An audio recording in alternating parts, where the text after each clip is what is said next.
To all my black people, as we sit back and watch with our popcorn and in shock and awe as China pulls back the veil in regards to manufacturing for a lot of these major Western companies, I just want us as black people to remember not to get so lost in the sauce when it comes to China that we automatically start assuming the enemy of my enemy equals my friend, because that's not really the case here. And I'm not saying this is anti-Chinese propaganda or to deter people from taking advantage of the lower price of goods or possible business opportunities. Do your thing. Go visit China if you want to. I don't really give a fuck. All I'm saying is I don't want our generational frustration of dealing with the West as black people to blindly lead us into the arms of China, because we feel like just because China is in opposition to the West, they should inherently have black people in the black community's best interest at heart, because they don't. And whether you realize it or not, they have just as many and if not more minds in the Congo as the West do. And the way that those business owners treat our brothers and sisters over in Africa is just as horrendous.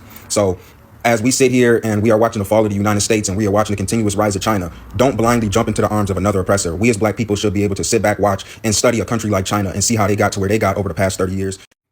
See, I think you're making this assumption that because Burkina Faso is the blueprint of what a lot of African countries should be or should strive to be, and that they're working with China, it's okay for other African countries to work with China as well. And that's just not the case. And I say that because Burkina Faso is an outlier. They're one of, if not the only African countries with competent leadership that cares about its citizens. Ibrahim Traoré and that government has paid off that country's international debt, nationalized their resources, and invested in their infrastructure and agriculture, empowering their citizens in the country as a whole from within first before they go seek anything else from outside. So when they go to the table to do business with a country like China, everybody at that table understands it's a totally different conversation than when you don't control your own resources or narrative like a country like Uganda or something. China understands that when they go to that table to talk business, they're doing business with Burkina Faso, not just Ibrahim Traoré. They can't go slide Ibrahim Traoré a check under there and be like, hey, let us get one of your little gold mines for the low and let's get some cheap labor and we'll make sure you get a nice private jet. That's not the conversations that are being had. Ibrahim Traoré also is pushing the envelope and telling other African leaders like, yo, China may be the world's manufacturer right now, but we are the world's raw materials distributor.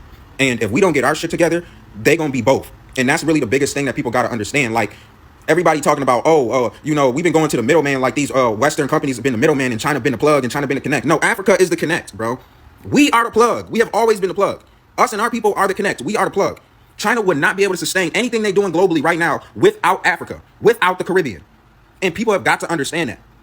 And China wants to do business with countries in Africa that have corrupt leadership because they understand that it's easy for them to make a profit when they don't have to properly pay labor. Let me get this off real quick before I go to work.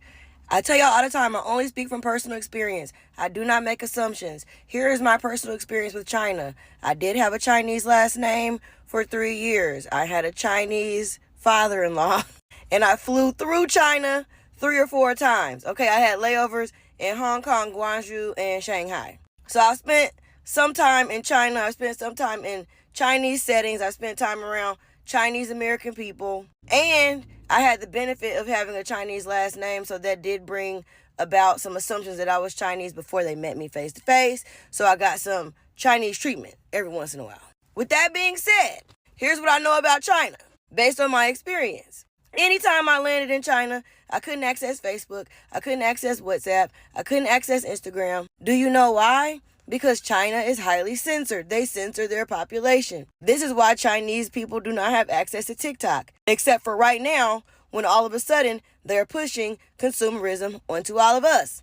China is a semi-pseudo-communist country. China maintains whatever economic and governmental system that allows them to have complete control over their people and over the market. They don't respect their own people. Their people don't have freedoms.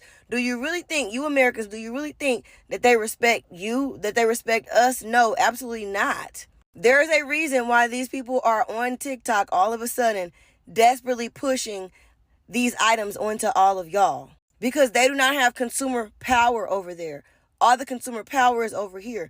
Everything says made in China over here because we are the consumers. The consumers have the power. They need us to spend our money over there. Those of you Americans who are rooting for China, you're weird.